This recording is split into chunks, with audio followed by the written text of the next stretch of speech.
This evening we have with us David McCleery and Clay Walker. David is a Lincoln poet. He's been published in numerous anthologies, and most of you know him, and most of you know Clay also. He's a Lincoln photographer. He will be showing us some slides and speaking about his work.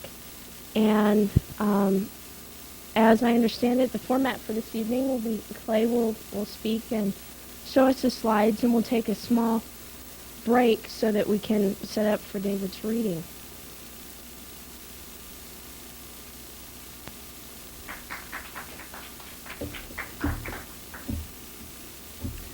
Good evening, everybody.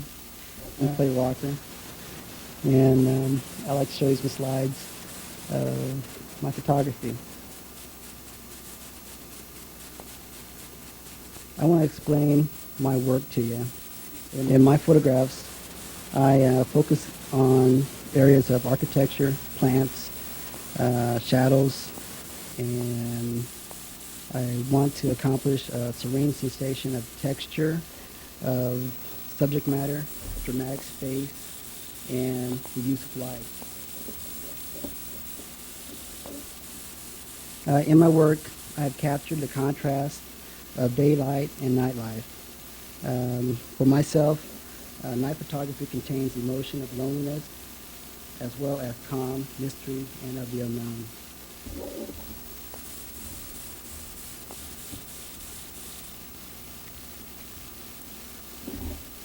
On the other hand, my day photography is more inviting, with elements of warmth and the possibility of change. These contrasts are mainly achieved through a source of light.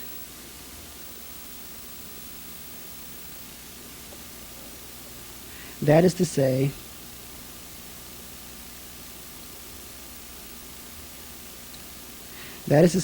my night photographs rely on stationary, statistic light sources, whereas my day photography capture the ever-changing natural light.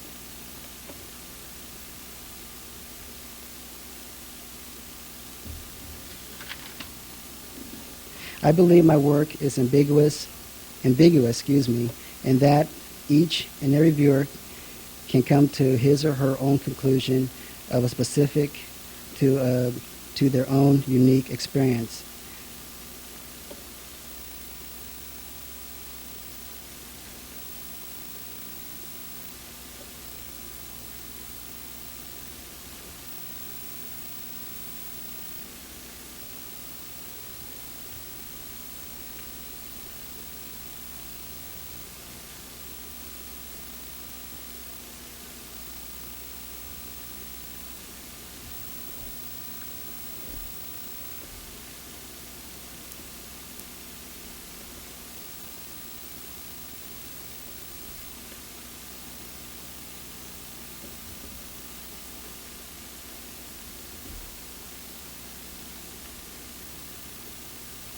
I'd like to take this time to thank David McCleery for joining efforts in making this book possible. I'd like to thank you and everybody for buying the book. Thank you.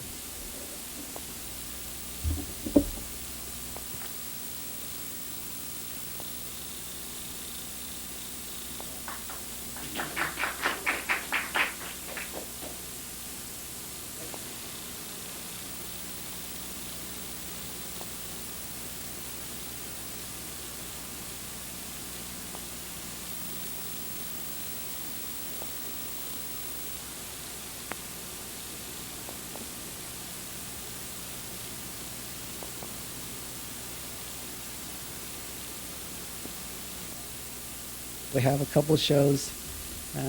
One this weekend that starts at Sunwest on Cornhusker. I don't know the correct address. And it's going to go on through March 1st or so. Then another one at NBC starting February the 15th through April the 4th.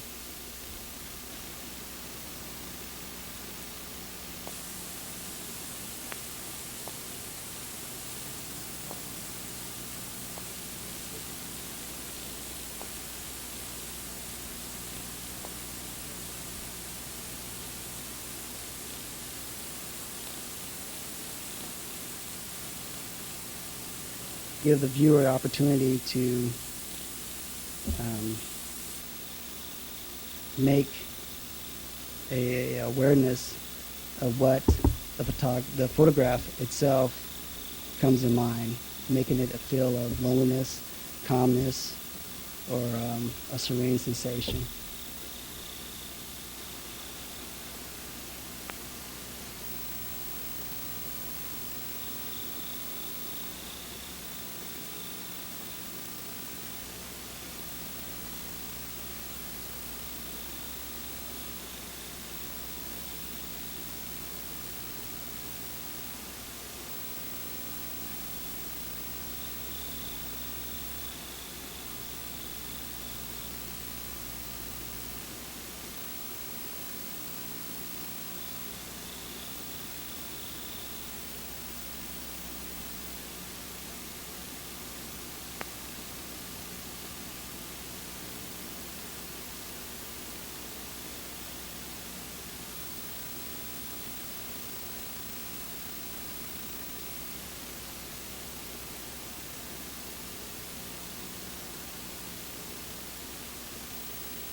That's it. Yes, Dave. Why are there no human figures? The human figures, to me, has a feel of personality, and it dates the photograph itself. Like if I thumb back through some of my photographs, I feel that I'm always reminded that year. It was either a good year or a bad year. I'm not too keen on photographing. But on the side, I do photograph portraits. It has more of a feel to it. I like to change from the white to the medium of gray to the black, to that mystery.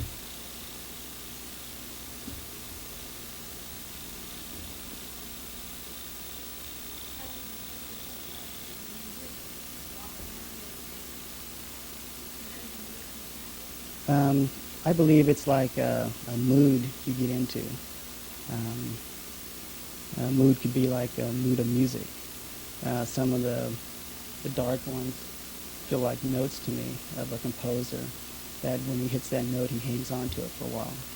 And makes it very dramatic. Were all those pictures taken in Lincoln? Some of them were, some of them weren't. I say from Kansas City to Grand Island. Where was that old pickup truck? Where do you keep that from? That was at my dad's body shop. Is your father on that? He's a body man. He paints cars for a living.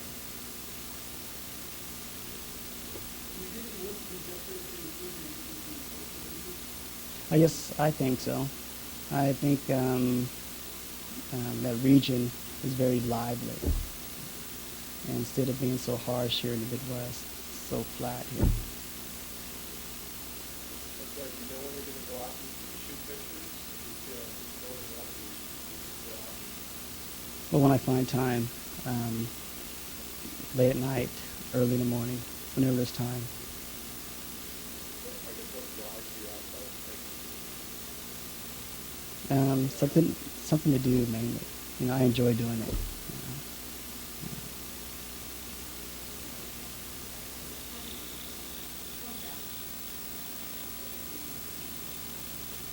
Well, I prefer a film called T-Max 400. It's a real thick film. I use a tripod and a handheld flash, and I focus in on where the most light is at. Okay, and it takes what they call a time exposure. You set on your camera, and you expose it for either 5 minutes to 15 or 20 minutes. At the same time, you run around with this handheld flash, and you're flashing different parts where you want to highlight in the photograph. So it's time consuming. Yes, but to me, color film is very costly.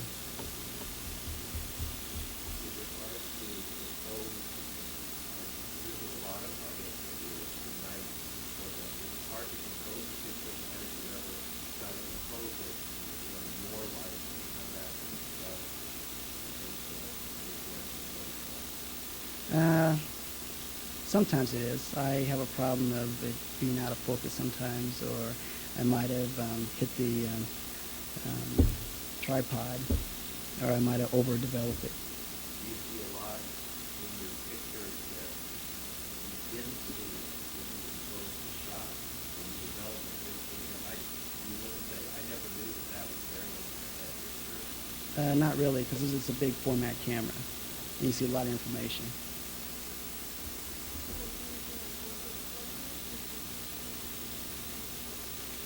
Not at night. The day shots, I do work with filters a lot. If I want to enhance the sky, I use like a red filter. If I want to enhance some more grain, like a blade brass or something, I use like a green filter with black and white film.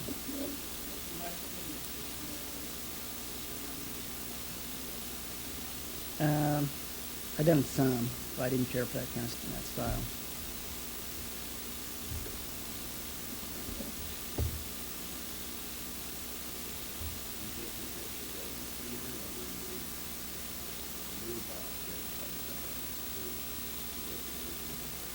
As they are. Yeah. Seems more natural, more real, more true to me, I guess.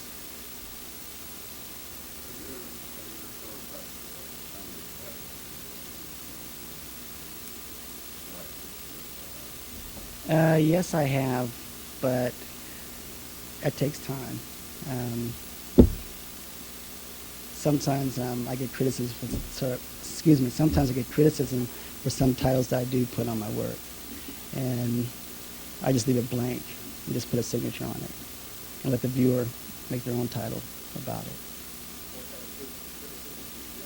it. Like the one called Eerie Place, or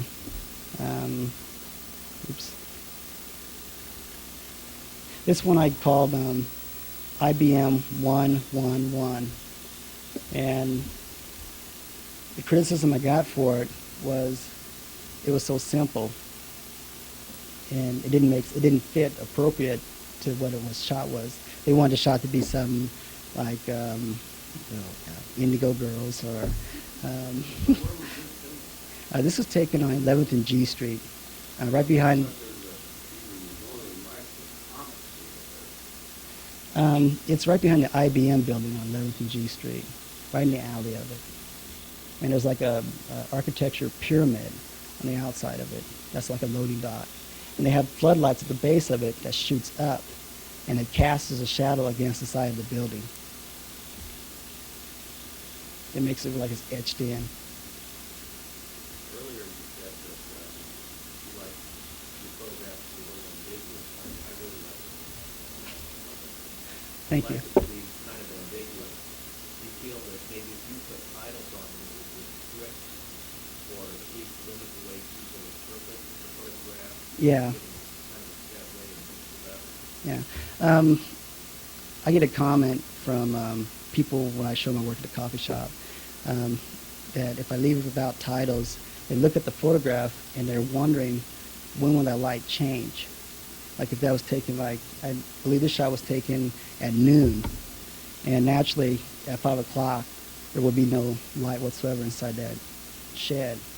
They want to just sit down and just look at that photograph to see what happens. If there's like going to be a mouse that's going to come out of the corner, or if there's going to be a drastic change in that shadow. If that white area is going to get smaller or wider or what.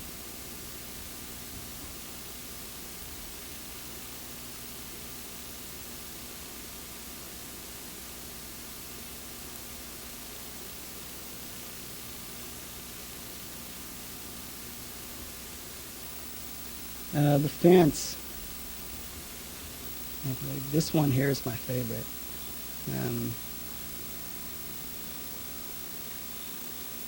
My personal aesthetics about this piece here, it seems so directional. It reminds me of a child with a stick running down inside that fence, making that noise as it clashes against that fence. Or those leaves, how when the wind was blowing, they rustled underneath your feet or something.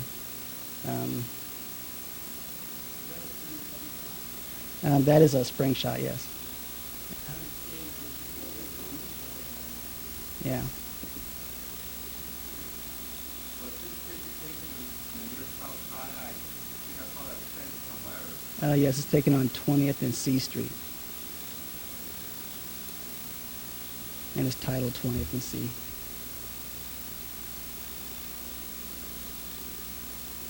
I like it because the blacks in it look so mystifying in it. And it's very dramatic lighting on the sidewalk as well as the fence itself.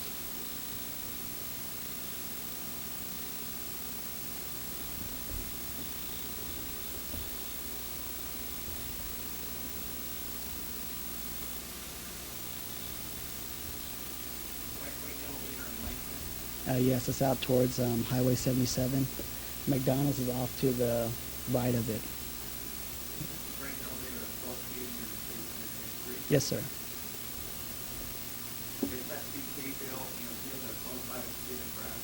I don't know. I trespassed and took that shot.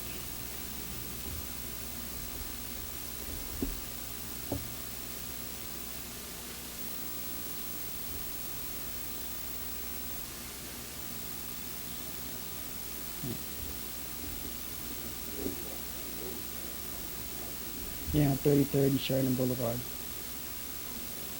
That's at night. Yeah, so me and Mary went out and shot it when it's like 17 below zero. It took 20 minutes to expose it. Yes, up above a street lamp. It washed out that corner. Yeah. That's really mystifying. Excuse me?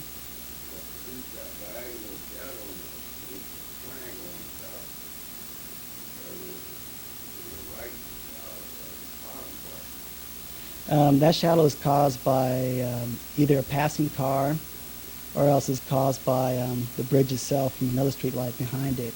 And I ran down there with a handheld flash and I strobed it off to make that cut in it. That same cut is against that girder too on the left side as well as in the foliage.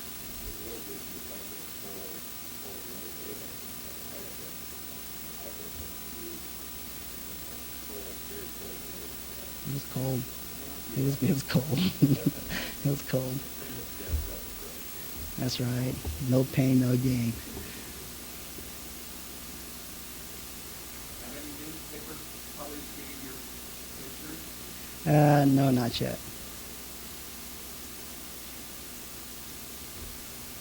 Same place. This is when the wind was really blowing. That movement is from a bush itself. And I think this one took like 15 minutes to expose.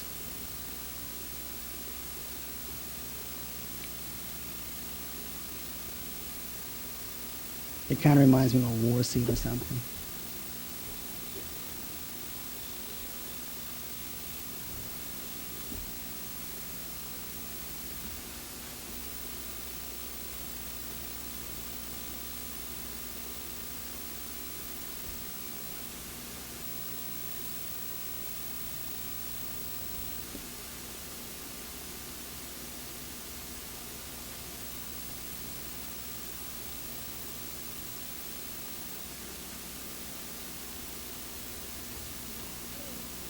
This is in Crete, Nebraska.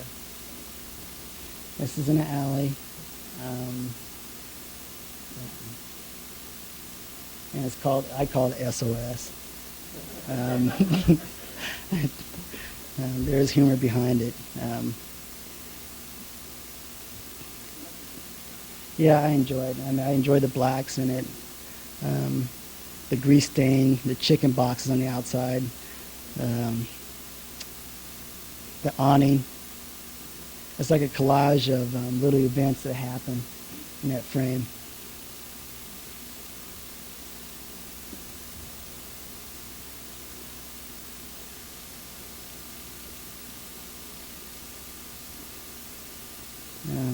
This slide does not give this one justice at all. This is down in Kansas City, and it was off of a post office post. It's just a post, a column.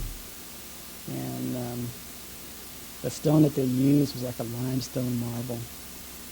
And it just seemed so sharp that it could almost like cut you. But yet still so smooth and precise.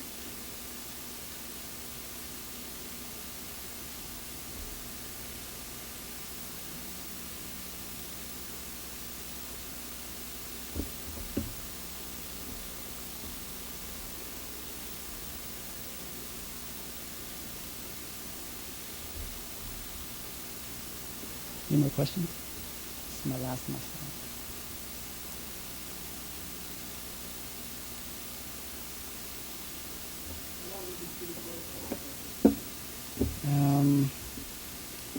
I say probably 12 years. Has it always been chocolate tonight? It had changed a lot in the last, I want to say, 4 years. I was in the habit of shooting pictorial, straight on with the subject, having no shadows casted, no angles, real simple still life. Whereas now it seems like it's more inviting for you to walk into that space or come around the side of that truck. The highlights, like the grill itself, the Chevrolet, and the window pane, seem more noticeable.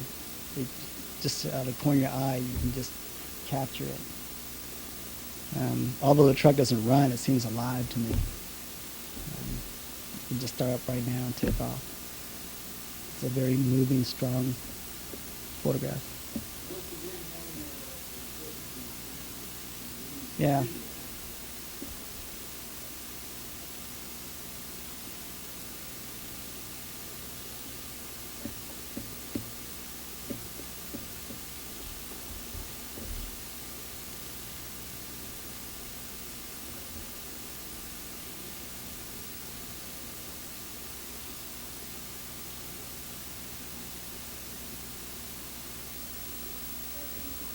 Sure, you're welcome.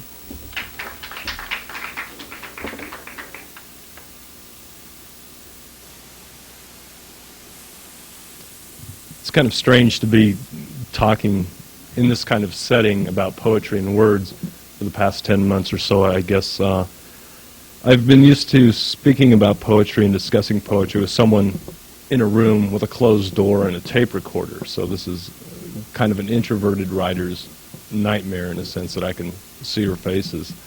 And I'd like to begin by speaking about Clay's photographs, touching on what they mean to me. When I first saw his work, what I admired in it was, I guess, the silence, if not the loneliness that's there. There's a starkness that touched me and spoke to me in a way that a lot of photograph doesn't. In Clay's photographs, it's not so much what's there that's important. I think it's what's left out. And I think it's like an iceberg, and I think that's what kind of draws you into one of his photographs. If you think of the photographs of, say, Ansel Adams, perhaps it was just because he's a photograph of that generation and the camera was there to discover the world and to document it. Ansel Adams' photographs, and I'm not a student of photography, seem to include everything that Ansel Adams wants to say about the photograph in the photograph itself. The photograph is the thing, where with Clay's work it's kind of evocative of what might lie outside the borders of the photograph. And I think that's what draws you into Clay's photography as well. The other week I was reading Max Picard, a German philosopher, and he has a lovely little book called The World of Silence. And there's a chapter on images and silence, and Picard writes, "Images are silent, but they speak in silence. They are a silent language. They are a station on the way from silence to language. They stand on the frontier where silence and language face each other closer than anywhere else. But the tension between them is resolved in beauty." And I love that sentence. They are a station on the way from silence to language. And I think the best photography moves from silence toward language, and the best poetry then would move away from language toward the image. I'm sure all of us have had that experience where we're reading and all of a sudden the book disappears, the words melt away, and we're in that fictive dream that John Gardner spoke about, where we're in the world of the book, of the novelist or the poet. And I think photography then leads us to a thought process connected with language. One of Clay's photographs, we enter and then we begin thinking about the world that he has offered us. And I think that's where where photographs start moving toward language. And so hopefully language and photography, poetry and photography in this sense, kind of meet somewhere in that murky otherness that you get in a fictive dream, whether you're looking at a photograph and going into that dream or reading a poem and going into that dream. Some people would say that shouldn't poetry draw attention to language? And I think in some sense it should, but that poetry should first draw the reader to the image, and then you can go back to the poem and look at the language that led you to that image. We first learn the world through the image, and then we come to language later on, and we're always led by the image. The image is what's important, and language comes secondary to that. And one of the ways I think an image explodes in a poem is through silence. Just like with music, it's after the note that you experience the music. Everything is after it happens, so to speak. And I believe Rilke, Bly, Wendell Berry, South American poets, Spanish poets, Neruda learned from Whitman, I think, the silence to include in a poem between the words. And as I mentioned, musicians understand that silence is sometimes more effective than the note. And I think poets learn this also. So hopefully in visual language, what I hope is accomplished is that Clay's photographs amplify and expand my written words, not amplify in the sense of louder or more volume, but amplify maybe emotionally and expand maybe that distance between the words that his photographs can somehow fit into. Images in a poem and photographs, there's been some criticism in the past that books that include both poetry and photographs, or even a novel with photographs, and that the images contradict each other. The images in the photograph contradict those in the written word. I guess the most bold example of that would be Hallmark, where you have the nice mountain scene with some schmaltzy poetry underneath it. I guess it changes the photograph, but the photograph changes the schmaltzy poetry also. They're both bad, and they both don't have any respect for photography or for the written word. Whereas I think with this book, what we tried to do is include photography that respected itself, and hopefully poetry that respected itself as well. And that we kind of came into some middle ground where poetry and photography meet, and we get that tension that Picard spoke about. And even with the title, Visual Language, the way we laid it out was to suggest that, sure, photography is a visual language and poetry is a visual language, but that visual and language don't necessarily belong on the same plane, that they're close enough where they touch, but that they aren't together. There is a difference between the visual and the language, but at certain times they do join up. So does that make any sense to anyone? That's my little spiel about visual language. I'd like to start by reading one poem from the book.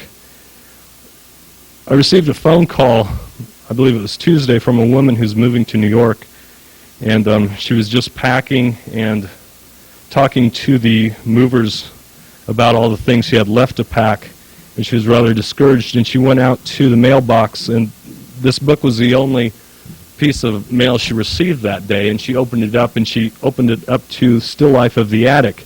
And she said it was one of those cosmic moments where what was going on in her life more or less corresponded with what she happened to be reading. And I think that's why a lot of people don't understand poetry, is they don't need to read enough of it. You have to read a lot of poetry in order to pick out those few poems that might somehow fit into what's going on in your life, but you have to read a lot of poetry to find those poems. And I think if people are just patient and read more poetry, they will find those hot spots where the poet is speaking almost directly to them, but then 99% of poetry that they read might not touch those spots in their life, but then at least they know of the poems and they can go back to them. Anyhow, still life of the attic. What is old and what is not wanted rises. What can't be helped or can't be held migrates toward a warmer climate, toward the last high room where Mother Mannequin is always boarding, always swelling her black canvas chest with pride, her hips thick with dust, her head filled with darkness, her smooth shoulders sliding away to nothing. She is holding out her arms of shadow, slowly growing her white wedding dress of web. Old shoes have gone off in search of her feet. The magazines pass month by month, unread on the long pilgrimage to her side. Dresses drag their feathered hems up the steep and narrow steps. The old clothes come home to roost. Baseballs have gone over. Dolls are sleeping on their backs, have closed their eyes, dream of the walk and the talk. Goodwill, DAV, Salvation Army are calling on the phone. She tells us not to answer, tells us there is nothing more to give. They knock on the door, no one home. They cruise around the block like sharks, their van doors open, catching the scent of dust. When our neighbors have a sale, the mannequin stands at the attic window, eyes their full garage. Jealous as a lover, she wants it all. Their broken vacuums, the tired sofa. Appliances drag their tattered tails across our leaf-blown streets, beg like kittens at the door. She beckons and everything seems to pass like phantoms up through our flaking ceilings. What is old and what is not wanted rises. What we don't need and we don't use leaves our grasp forever. Lately there's been a lot of attention paid to men's groups. Just this last Saturday, Robert Bly, the poet, was interviewed by Bill Moyers concerning fathers and men's groups in general. And I have a few father poems I guess I'd like to read. This first one is called The Distance of Fathers. It's not necessarily about the distance of a father. It can be the distance or the grief you feel over anyone who is far away and not connected with your life or understands it, per se. The Distance of Fathers. It's in 3 parts. I'll just pause in between each part. Sound travels too slowly, Father. Brooding in railroad cars, it lumbers over the frozen landscape between us, travels through all those small towns we never loved, and arrives here spoiled, blue, smelling of disappointment. I think of orphan trains, of children leaning their heads against the blue windows of the moon, weeping quietly, not speaking, arriving in strange cities like failed messengers with nothing to say. Dear Father, I am learning to live in that silence. I am a child slowly growing deaf, softly beating my hands in the air, forming frantic butterflies of forming frantic butterflies of confusion, though there is no one to hear or to understand. Another father poem. This is That's a new poem. This is an older one, a little more positive. It's called A Love Story. My father loved 2 things, fish and paint. And when he fished, he held his catch in the sun. Amazed by their color, he loved to hang them there by their lines. And when he painted, the room smelled of fish. His hands were streaked with oils. He stood at a sink to clean them.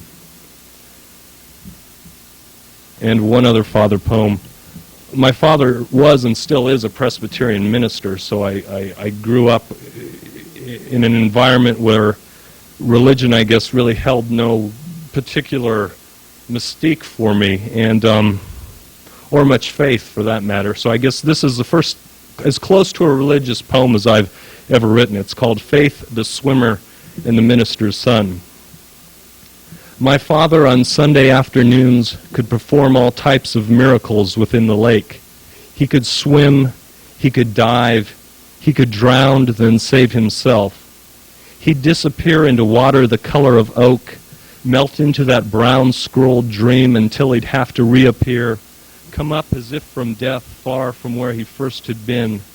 He'd surface in a great white swell, lift his arms and let the hidden legs do all the work. And for an instant, the water spilling from his limbs would become the wings or sleeves of his own flowing preacher's robe. He'd tread water and boom his pulpit voice out, say an invocation for his frightened son, and ask him to believe in what he could not see, ask him to enter the congregation of those swimmers.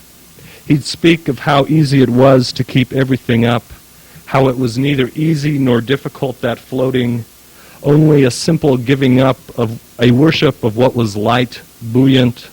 But I, his only son, the unbeliever, could never go. Embarrassed, he'd have to come and carry me into deep water. Afraid he might let me go, I'd cling to his arms, believe only in those arms, while his breath whispered in my ear the blessing that he would hold me up, keep me afloat. This is another fairly new poem called The Frog Jar. It's pretty much just a little story, actually. When I was a kid, a friend and I would walk 6 blocks down South Street to a hobby shop and gawk at a frog in a preserving jar, tightly packed, one gray frog, eyes closed, asleep in a sea of formaldehyde. He stayed out of reach on a top shelf, the jar milky with a thin layer of dust. He'd been there a long time, and yet if you opened the jar, let him sit, he looked as if he might snap out of whatever dream had caught him. The frog jar amazed us. He wasn't alive, and yet he wasn't dead. The frog hung in a kind of other life we'd read frogs had. He stayed on that shelf like a reminder that the world didn't always change what came into it, that some things are simply here, and we were young and understood, and moved through a formaldehyde of our own making, our flesh moving through what we thought would be protection from the rot.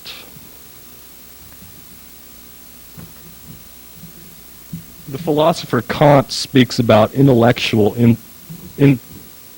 intuition. Intellectual intuition, that's kind of a tongue twister for me. This is kind of a practice in that kind of thinking. It's not a poem or a prose piece or a prose poem. I guess I would call it a metaphorical monologue, or in this case, a metaphysical monologue. It's called The Hand. And just so no one is offended, the missing hand can mean just about anything you'd like to attach to it, so please don't take it too literally. I have but one hand, the right hand. I don't know where the left can be. I don't know what the left can be doing. The left hand is not visible, and yet I sense it exists. The left hand makes itself known by a kind of groping I feel when lying in bed. At night the hand moves nearer. At night the hand becomes warm and touches the arm of my dream. From the furthest distance it comes, reaching so that I feel it as concretely as any other part of my body. I cannot call the hand mine. During the day the hand is shy like a bird and slips away to stand outside the world. During the day the hand is restless to appear. It hovers trembling on the edge of the world it yearns to enter. Nothing wants to venture so far into the world as the hand. Sometimes in my dream the hand sits like a great bird on the edge of a roof. Other times the hand is outstretched like a hawk. It is then I know the hand is hunting.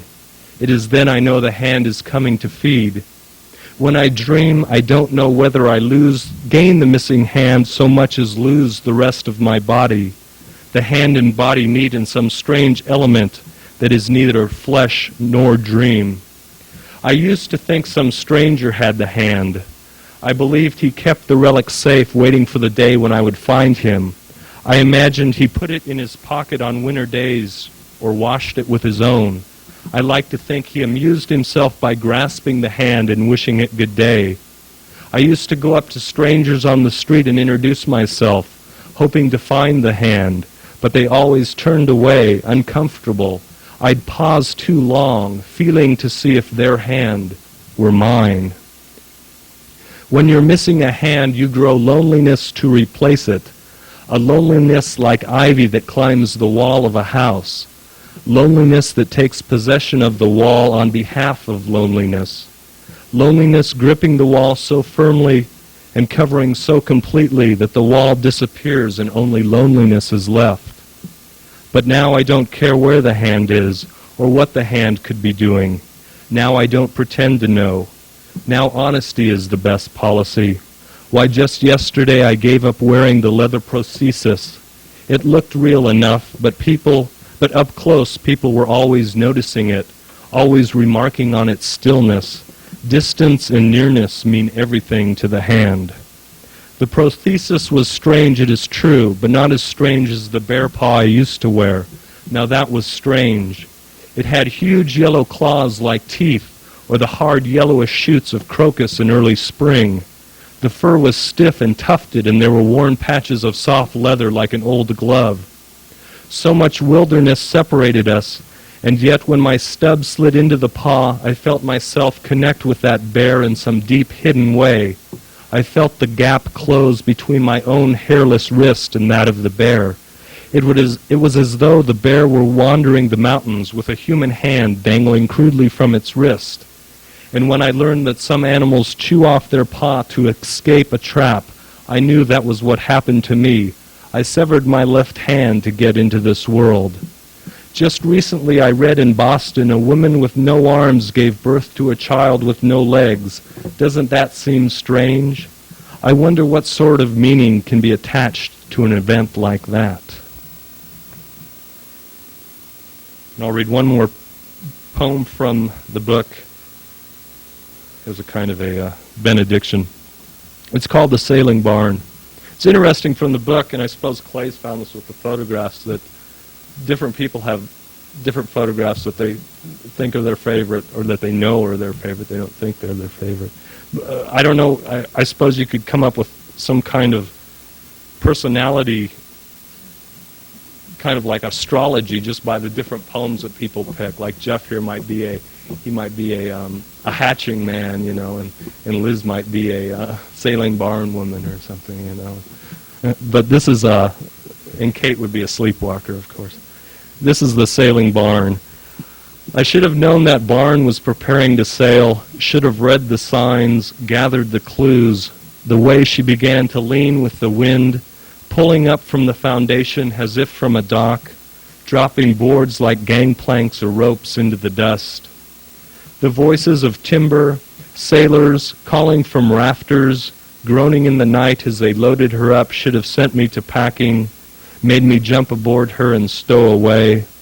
No one would have found me, crouched and silent. I would have been too darkly within those shadows, hidden in some dusty corner like a sack, shanghaied from the summer, a volunteer from an audience. And as we sailed, thin blades of light would fall through cracks like swords through a magician's box. Pigeons would burst into doves, fly from the sleeves of darkened windows, leaving the neighborhood to wonder where I'd vanished. Bunkmates with the mice, steward to the spider, a sailor of shadow napping in a crow's nest, I would have survived that journey untouched, become an immigrant to a new world, a pioneer of dust. And what would the passage have cost? What would my fare have been? Only the evenings. It was the evenings that began the barn's journey that were sending it slowly away from port. Those long, pale evenings that ran like a dye through our lawn and washed the fireflies up. Those evenings that turned the sky to down, turned the clouds to gray pillows of dusk.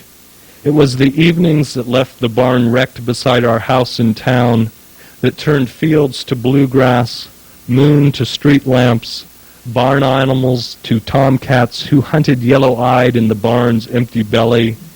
It was the evenings that were sending the barn away, that send us all away, as pigeons murmur to the eaves, and the eaves lean toward evening. The barns are sailing off with another light and vanishing.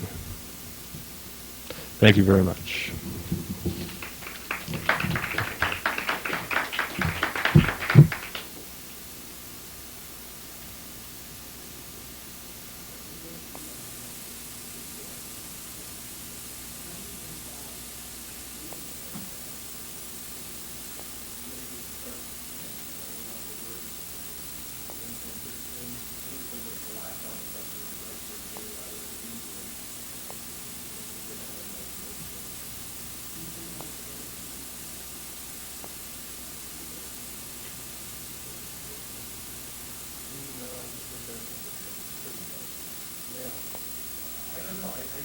first lot, I don't have a first lot, I have a lot. They all remember the first lot. And sometimes you want to go, there's the lot, you know, a lot of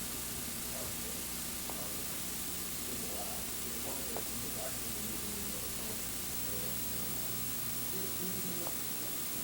sure. That might be the only one.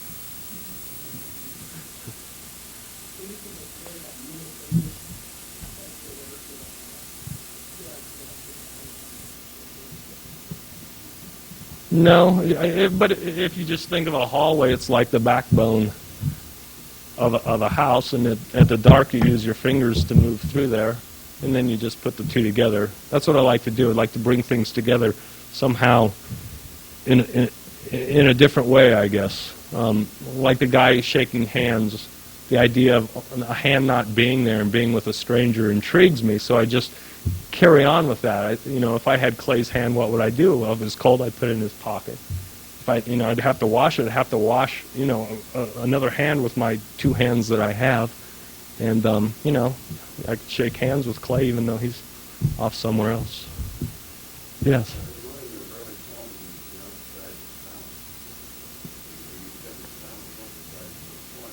Mm-hmm.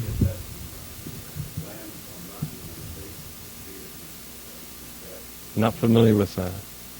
Who's the poet? No. Could you tell me more about that? Uh-huh.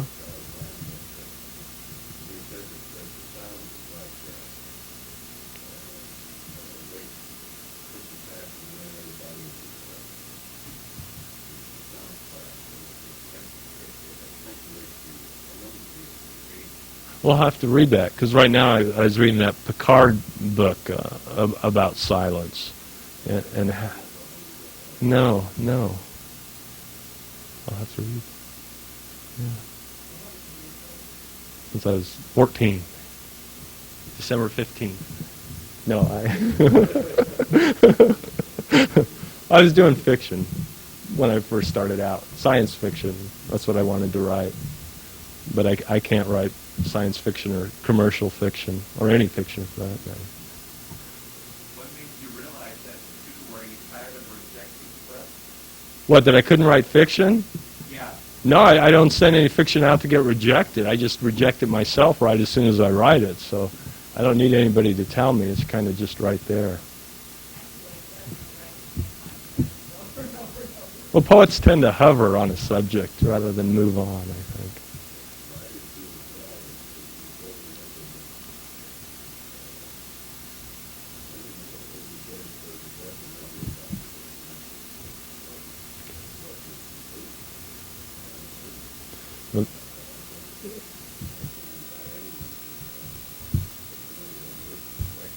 Well, I think in my case it's more of the excuse.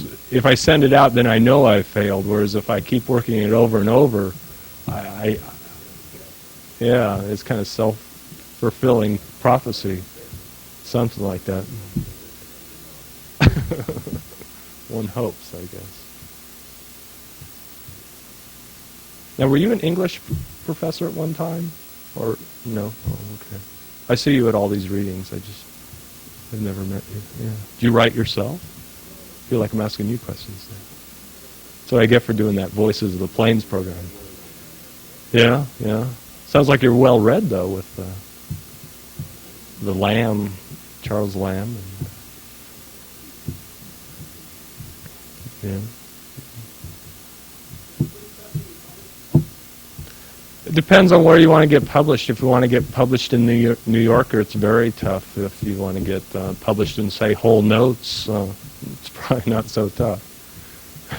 That's another one of my ways to avoid failure, as I only send it to editors that I know, or I know I can get published.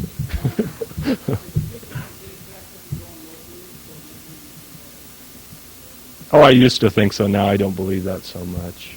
I think a local reputation probably does you absolutely no good. Well, Lincoln is just a small community that, kind of like some crude references, a big turd in a small bowl or something like that. So, is that it?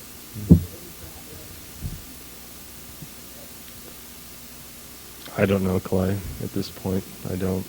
I just want to write and maybe try to publish in outside of publications that I've published in before.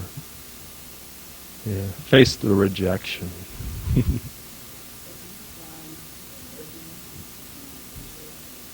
But I think that's, even when we dream, we go into a murkiness, and when you read, and you enter what Gardner said was a fictive dream, you're not totally in this world, although you're present in the chair reading the book. And well, let's take the movies for instance. Escape. That's the murkiness. It's real enough for you, but it's not, the reality that you live from day to day. It's an alternative reality, in a sense.